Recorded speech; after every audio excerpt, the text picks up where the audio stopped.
이 이야기는 광산에서 시작되지 않는다.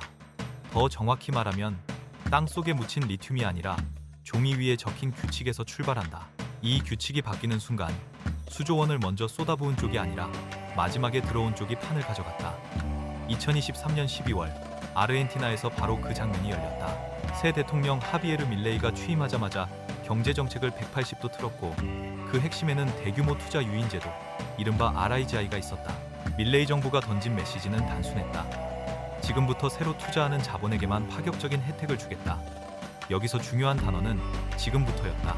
RIGA는 2억 달러 이상 신규 투자를 조건으로 법인세 인하, 관세 면제, 외환 거래 자유, 그리고 장기간의 세제 안정성을 약속했다. 투자자 입장에서는 꿈같은 조건이다. 문제는 이 규칙이 과거를 소급하지 않는다는 점이었다. 이미 광산을 사고 캠프를 짓고 증발 연못을 파놓은 기업에게는 적용되지 않았다. 이 시점에서 질문이 하나 생긴다. 상식적으로 먼저 돈을 쓴 쪽이 유리해야 하지 않는가? 수년 전부터 아르헨티나 리튬 광산에 들어와 인프라까지 깔아준 중국 기업들이 바로 그 주인공이었다. 그런데 새 규칙은 그 모든 선투자를 과거의 일로 밀어냈다. 제도는 감정을 고려하지 않는다. 계약서에 적힌 문장, 법률 조항, 시행 시점만 본다. RIG는 그렇게 냉정하게 작동했다. 당시 아르헨티나 정부가 내세운 논리는 명확했다. 우리는 미래 투자를 원한다. 이미 들어온 자본이 아니라 지금부터 경제를 다시 살릴 새로운 돈과 새로운 공장을 요구한 것이다. 이 기준에 맞지 않으면 아무리 규모가 크고 오래된 투자라도 혜택 대상에서 빠졌다. 바로 이 지점에서 리튬판의 힘의 균형이 흔들리기 시작했다. 정리해보자. 이 싸움의 출발선은 광산 소유권이 아니었다. 누가 더 많은 돈을 썼는지도 아니었다. 결정타는 언제 투자로 인정받느냐라는 시간의 기준, 그리고 그 기준을 강제한 국가의 룰이었다. 이제 다음 단계에서 봐야 할 것은 단 하나다. 이 새로운 룰 아래에서 왜 중국은 탈락했고 누가 살아남았는가? 이제 질문은 더 날카로워진다. 룰이 바뀌었다는 건 이해했다. 그렇다면 왜 그 룰은 하필 중국을 비켜갔을까? 단순한 정치적 감정의 문제였을까? 아니면 제도가 의도한 결과였을까? 답은 숫자와 문구 속에 있다. RIG의 핵심 조건은 명확했다. 일정 금액 이상의 신규 투자. 여기서 신규는 미래 시점의 약속이 아니라 법 시행 이후 실제로 집행되는 자본을 뜻했다. 이 기준에 중국 기업들은 걸렸다. 대표 사례가 간펑 리튬의 마리아나 프로젝트다. 간펑은 이미 수억 달러를 투입해 염호를 개발했고 설비와 인프라를 상당 부분 구축한 상태였다. 생산을 앞두고 있었고 서류상으로는 분명 대형 투자자였다. 그러나 제도는 이렇게 답했다. 이미 진행된 투자다. 법 시행 이전에 시작된 프로젝트는 신규가 아니라는 이유였다. 결과는 간단했다. RIGI 신청, 그리고 거절. 같은 시기, 정반대의 장면도 있었다. 호주의 갈란 리튬은 승인됐다.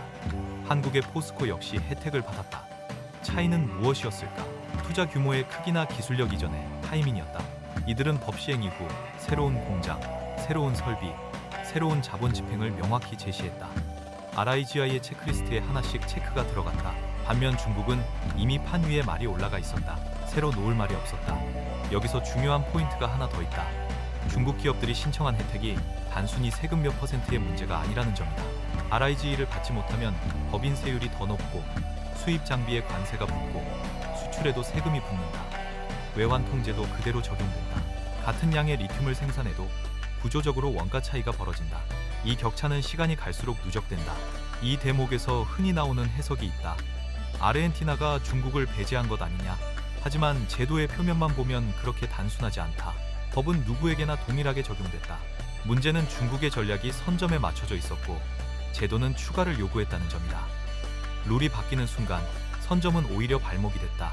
이미 들어간 돈은 회수할 수 없는 매몰 비용이 됐고 그 돈은 새로운 혜택의 자격으로 환산되지 않았다.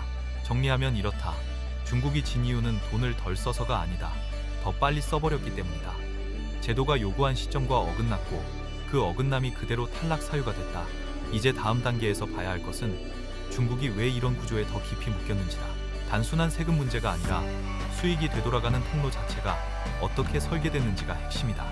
중국이 아르헨티나에서 한 선택은 단순했다. 빠르게, 크게, 그리고 한 번에 들어간다. 2010년대 중반부터 중국 기업들은 아르헨티나 북부의 염호지대를 집중적으로 사들였다. 당시 아르헨티나는 만성적인 외환 부족과 재정난에 시달리고 있었고 지방정부는 당장 현금이 필요했다. 그 공백으로 중국 자본이 들어왔다. 조건은 명확했다. 우리가 돈을 대줄 테니 광산과 인프라를 내놓아라. 이 전략의 핵심은 금융이었다. 중국 기업들 뒤에는 국채 금융이 붙었다. 2017년 중국 수출입은행은 아르헨티나 후후이 주정부에 약 3억 3천만 달러를 빌려줬다. 명목은 태양광 발전소 건설 자금이었다. 겉으로 보면 친환경 투자다. 하지만 이 자금은 단순한 발전소 건설을 넘어 지역 전체의 재정 구조를 묶는 역할을 했다. 빚을 진 쪽은 주정부였고 갚아야 할 상대는 중국 국책은행이었다. 이때부터 구조가 꼬이기 시작한다.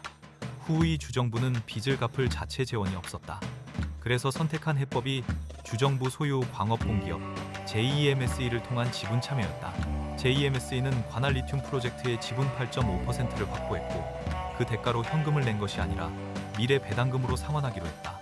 즉, 광산이 돈을 벌면 그 수익 일부가 배당금 형태로 주정부에 흘러가고 그 돈이 다시 중국 은행의 빚을 갚는 데 쓰이는 구조다. 이 구조에서 누가 가장 열심히 일해야 할까? 답은 명확하다. 광산을 운영하는 중국 기업이다. 생산량을 늘리고 가격을 맞추고 비용을 줄여서 수익을 내야 한다. 하지만 그렇게 벌어들인 돈의 일부는 곧바로 빠져나간다. 배당금이라는 이름으로 주정부로 가고 그 돈은 다시 중국의 국책은행으로 돌아간다. 결과적으로 중국 기업은 자기 나라 은행의 대출을 대신 갚아주는 셈이 된다.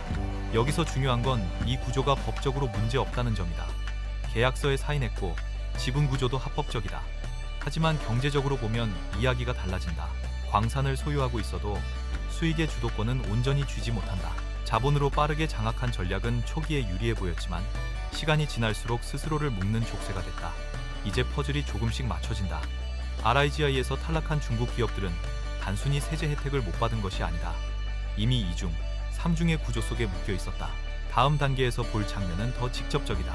이 지분 구조가 실제로 어떤 방식으로 수익을 잠식했는지, 그리고 왜 광산을 가졌는데도 빈손이라는 말이 나오는지다. 여기서 상황은 한 단계 더 복잡해진다. 중국 기업들이 아르헨티나에서 마주한 문제는 세금만이 아니었다. 더 근본적인 질문은 이것이다. 광산이 돈을 벌면 그 돈은 어디로 흘러가는가? 답을 따라가다 보면 지분 구조라는 이름의 덫이 모습을 드러낸다. 앞서 언급한 JEMS의 지분 8.5%는 숫자만 보면 크지 않아 보인다. 하지만 이 지분은 단순한 투자 지분이 아니다. 현금을 내고 산 몫이 아니라 미래 배당금으로 상환하기로 약속된 몫이다. 즉, 광산이 가동되기 전부터 수익의 일부는 이미 예약돼 있었다. 중국 기업이 생산을 시작하는 순간 그 수익 중 일정 비율은 자동으로 주정부 몫이 된다. 이 구조의 핵심은 흐름이다. 중국 기업이 리튬을 캐서 판매한다. 수익이 발생한다. 그중 일부가 배당금으로 JEMS에 지급된다. 그리고 그 돈은 주정부의 재정으로 들어가 다시 중국 국책은행 대출 상환에 쓰인다. 돈의 출발점과 도착점은 모두 중국이다. 하지만 중간에서 실제 부담을 지는 주체는 중국 기업이다. 수익은 남지 않고 의무만 남는다. 이쯤 되면 이런 말이 나온다. 광산을 소유했는데 왜 돈이 안 남느냐? 답은 간단하다. 소유권과 현금 흐름은 다르기 때문이다. 서류상으로는 광산 지분을 갖고 있지만 수익의 우선권은 계약에 의해 잘려나가 있다. 여기에 RIGI 혜택 탈락까지 겹치면 상황은 더 악화된다. 법인세율은 높아지고 관세와 수출세가 붙는다. 결과적으로 순이익이 줄어들고 그 줄어든 이익에서 다시 배당금이 빠져나간다. 이 구조는 시간이 갈수록 더 무거워진다. 리튬 가격이 높을 때는 그나마 버틸 수 있다. 하지만 가격이 흔들리면 고정적으로 빠져나가는 몫이 치명적인 부담으로 바뀐다. 생산을 늘릴수록 현금 유출도 함께 커진다. 많이 캘수록 더 열심히 빚을 갚아주는 이상한 게임이 된다. 정리하자. 중국 기업들이 아르헨티나에서 느끼는 좌절의 핵심은 광산을 빼앗겼다가 아니다. 광산은 여전히 그들 이름으로 남아있다. 문제는 수익의 주권이다.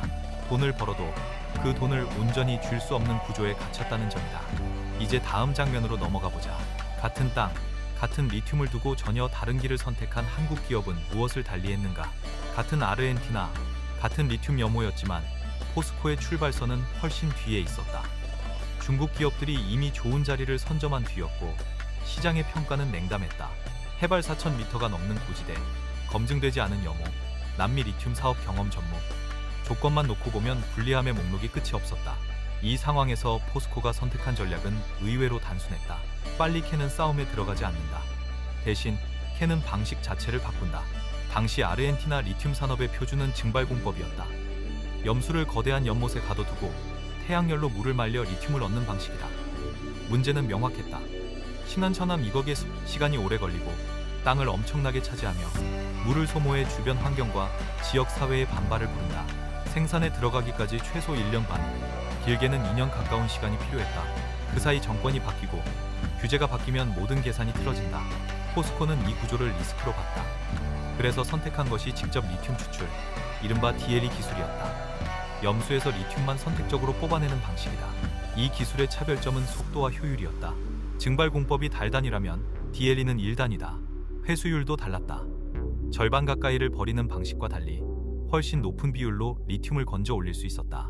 무엇보다 중요한 건 환경이었다.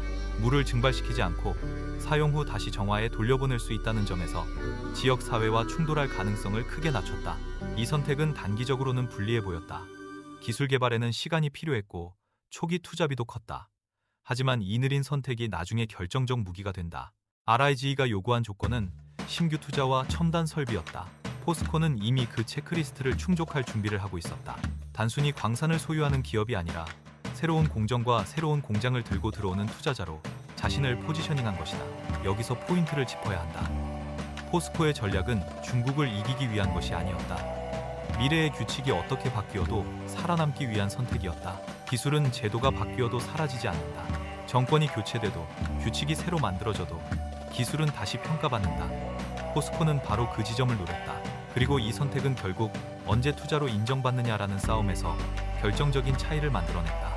다음 장면에서는 이 기술이 실제로 어떤 결과를 만들어냈는지, 그리고 왜 상업가동이라는 단어 하나가 세제 혜택의 문을 열었는지를 확인해보자.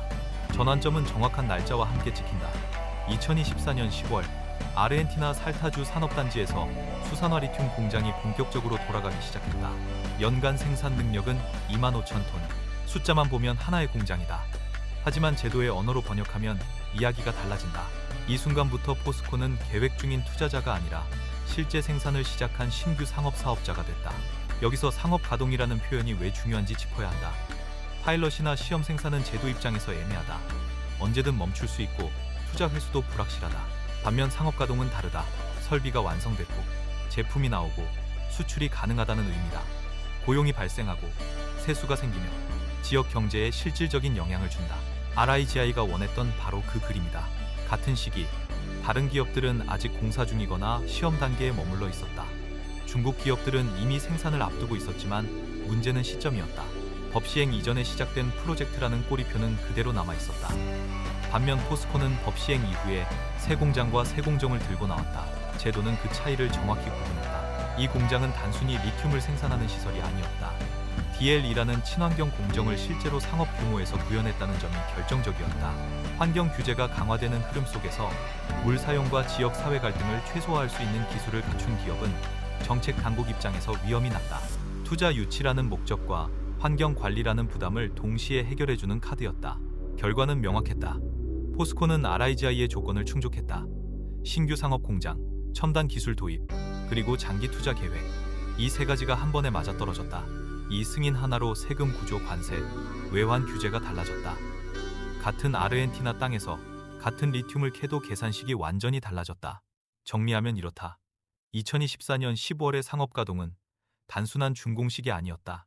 제도의 문턱을 넘었다는 신호였고, 그 신호가 곧 경쟁 구도를 갈라놓았다. 이제 마지막 승부처가 남아있다. 이 리튬이 어디로 팔릴 수 있느냐, 그리고 누가 그 시장에 들어갈 수 있느냐다. 여기서 무대는 아르헨티나를 벗어나 미국으로 이동한다. 왜냐하면 리튬의 가치는 캐는 순간이 아니라 어디에 팔 수 있느냐에서 결정되기 때문이다. 이 지점을 바꿔놓은 것이 바로 미국의 인플레이션 감축법 IRA다. 이 법의 핵심은 간단하다. 미국에서 판매되는 전기차에 보조금을 주되 조건을 단다. 배터리 핵심 광물은 미국 또는 미국과 자유무역 협정을 맺은 국가에서 와야 한다는 것이다. 이 한 줄이 시장을 갈랐다. 중국산 리튬은 이 조건을 충족하지 못한다. 반면 한국은 미국과 자유무역 협정을 맺고 있고 아르헨티나는 친서방 경제권으로 분류된다. 이 조합이 만들어낸 결과는 명확하다. 같은 리튬이라도 출신에 따라 미국 시장에서의 지위가 달라진다. 중국산은 제약을 받고 한국 기업이 관여한 공급망은 길이 열린다. 포스코의 아르헨티나 리튬은 바로 이 조건을 통과한다. 생산지는 아르헨티나, 기술과 공급망의 중심은 한국, 최종 시장은 미국. IRA가 요구한 정치적으로 안전한 공급망의 전형이다. 이 순간 리튬은 단순한 원자재가 아니라 지정학적 자산으로 변한다. 반대로 중국 기업 입장에서 보면 상황은 훨씬 복잡하다. 아르헨티나에서 생산하더라도 그 리튬을 미국으로 보내는 길은 좁다. 가격을 낮춰 다른 시장을 공략할 수는 있지만 그만큼 수익성은 떨어진다. 앞서 살펴본 배당 구조와 세제 불리함까지 겹치면 압박은 더 커진다. 이 지점에서 가격 전쟁이라는 카드가 거론되기 시작한다. 경쟁자를 버티지 못하게 만들기 위해 공급을 늘리고 가격을 낮추는 전략이다. 이렇게 보면 승부는 광산에서 끝나지 않는다. 제도는 아르헨티나에서 한 번 갈랐고 IRA는 미국 시장에서 한 번 더 갈랐다. 두 규칙을 모두 통과한 기업은 드물다. 포스코는 그 드문 케이스 중 하나가 됐다. 기술로 공정을 바꾸고 제도로 세제 혜택을 얻고 지정학으로 시장 접근성을 확보했다. 정리해보자. 아르헨티나 리튬 전쟁의 마지막 관문은 미국이었다. 이 관문을 통과할 수 있느냐 없느냐가 수익의 크기를 결정한다. 이제 남은 건 이 이야기의 끝이다. 이런 구조가 앞으로도 계속 통할 것인가? 그리고 어떤 위험이 남아있는가다. 이제 모든 조각이 맞춰졌다. 아르헨티나 리튬 전쟁의 결말은 누가 더 많은 광산을 샀느냐가 아니었다. 승패를 가른 건 세 가지였다. 첫째, 규칙이 바뀔 때 누가 그 문턱을 넘을 수 있었는가. 둘째, 그 규칙을 통과할 기술과 구조를 누가 준비해 왔는가. 셋째, 최종 시장으로 이어지는 길을 누가 확보했는가. 이 세 가지가 동시에 맞아떨어진 쪽만이 살아남았다. 중국의 전략은 분명했다. 자본으로 빠르게 선점한다. 단기적으로는 효율적이었다. 하지만 규칙이 바뀌는 순간 그 선점은 되돌릴 수 없는 매몰 비용이 됐다. 이미 들어간 돈은 새로운 혜택의 자격이 되지 않았고 지분 구조는 수익을 갉아먹었다. 여기에 미국 시장이라는 거대한 문턱까지 더해지면서 선택지는 급격히 줄어들었다. 반대로 한국 기업의 선택은 느렸다. 하지만 그 느림은 방향이 있었다. 기술에 투자했고 환경과 제도를 동시에 통과할 수 있는 공정을 만들었으며 정권 교체 이후의 룰에도 적응할 수 있는 형태로 사업을 설계했다. 결과적으로 정권은 바뀌었고 규칙은 바뀌었지만 기술은 남았다. 그리고 그 기술이 새로운 규칙 아래에서 가치를 인정받았다. 물론 끝난 이야기는 아니다. 아르헨티나의 정치적 변동성은 여전히 크다. 정책은 언제든 다시 뒤집힐 수 있고 리튬 가격은 공급 과잉으로 급락할 수 있다. 중국이 가격 전쟁을 선택할 가능성도 남아있다. 이 모든 리스크는 현재 진행형이다. 하지만 분명한 사실 하나는 바뀌지 않는다. 규칙은 변하고 자원은 유한하지만 기술과 제도 대응력은 축적된다. 정리하면 이렇다. 과거의 자원 전쟁은 누가 더 많이 가졌는가의 싸움이었다. 지금의 자원 전쟁은 누가 더 잘 뽑아내고 누가 그 결과를 팔 수 있는가의 싸움이다. 아르헨티나 리튬파는 그 변화를 가장 선명하게 보여준다. 광산의 깃발은 그대로일 수 있다. 하지만 수익의